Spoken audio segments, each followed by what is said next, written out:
Assalamualaikum warahmatullahi wabarakatuh.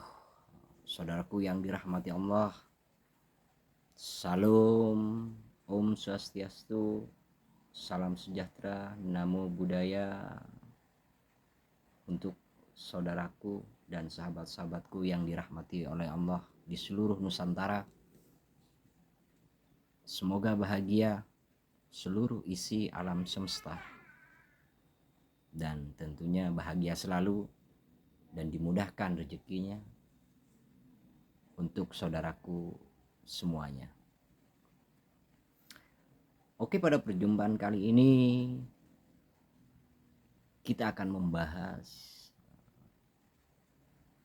tentang jalan yang lurus, atau dalam bahasa Al-Qur'annya namanya itu ihdinas siratal mustaqim atau siratal mustaqim saja. Itu namanya jalan yang lurus.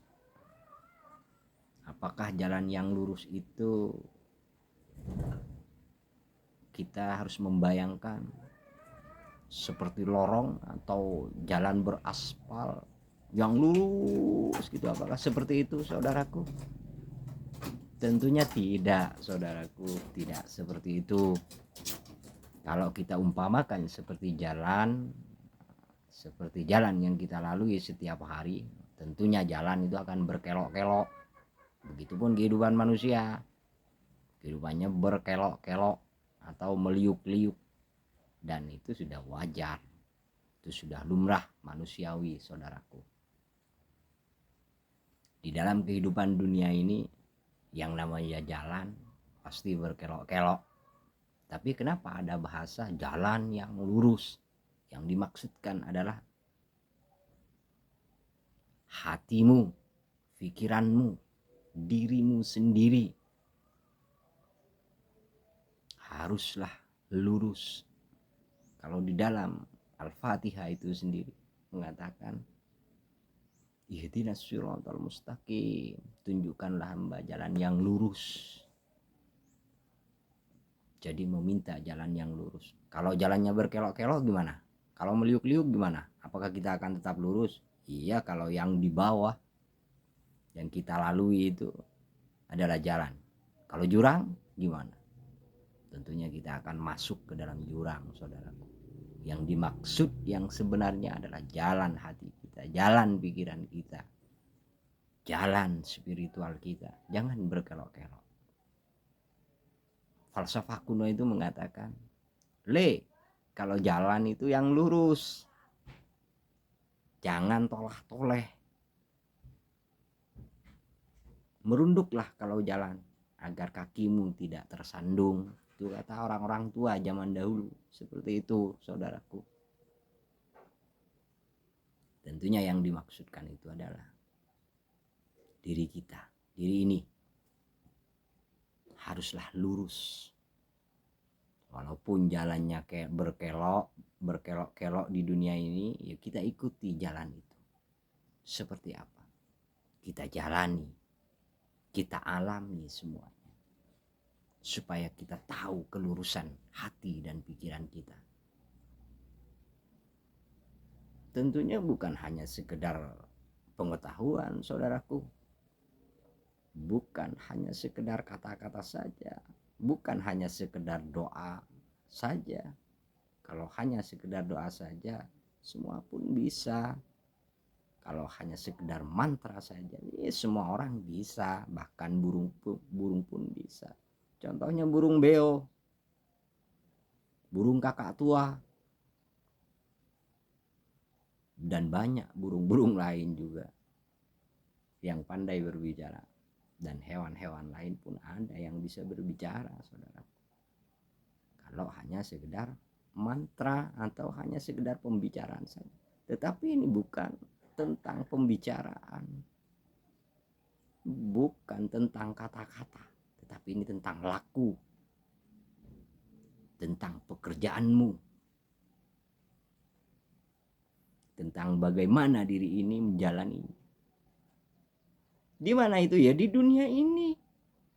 Kalau di dunia ini sudah lurus, jangan tanya akhiratnya lagi. Kalau di dunia ini kita sudah lurus, nggak perlu kita tanya di akhirat bagaimana. Nggak perlu. Itu urusan Tuhanmu. Itu urusan Tuhanmu. Bukan urusan kita. Tentang akhirat bukan urusan kita. Tetapi itu adalah urusan Tuhan, pemilik alam semesta, pencipta alam semesta.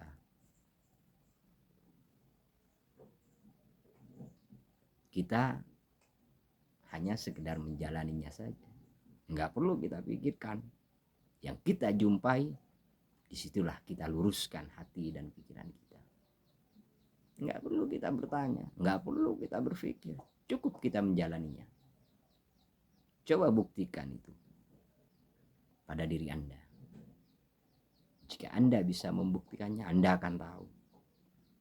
Karena Anda sudah mengalaminya. Bukan hanya sekedar bahasa, saudaraku. Tetapi sebuah perjumpaan. Sebuah pertemuan dengan jalan yang lurus itu sendiri. Agar engkau paham, agar engkau mengerti, agar engkau tahu. Agar engkau sampai pada jalan yang lurus yang sebenarnya itu. Jalan yang ada di dunia ini hanya sekedar contoh saja.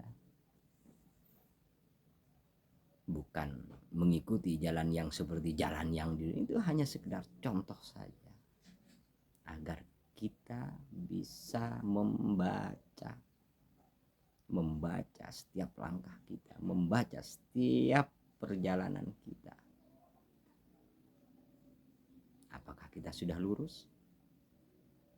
Ataukah kita masih tolak-tolak atau berkelok-kelok hati dan pikiran kita? Coba renungkanlah itu. Pahami, renungkan. Bukan hanya sekedar dirasakan ataupun sekedar direnungkan saja, tapi dialami. Alami semua itu. Agar dirimu sampai pada apa yang dimaksud dari setiap doa-doamu. Bisa dipahami, saudaraku yang dirahmati Allah. Kita diberi akal pikiran, kita diberi hati, kita diberi perasaan. Tentunya ketika kita diberi pikiran, kita gunakan pikiran kita. Jangan sampai kita yang digunakan oleh pikiran kita, tetapi kita yang menggunakan fasilitas dari Tuhan ini. Ini adalah kasih sayangnya. Ini adalah wujud dari kasih sayangnya. Bentuk dari kasih sayang Tuhanmu.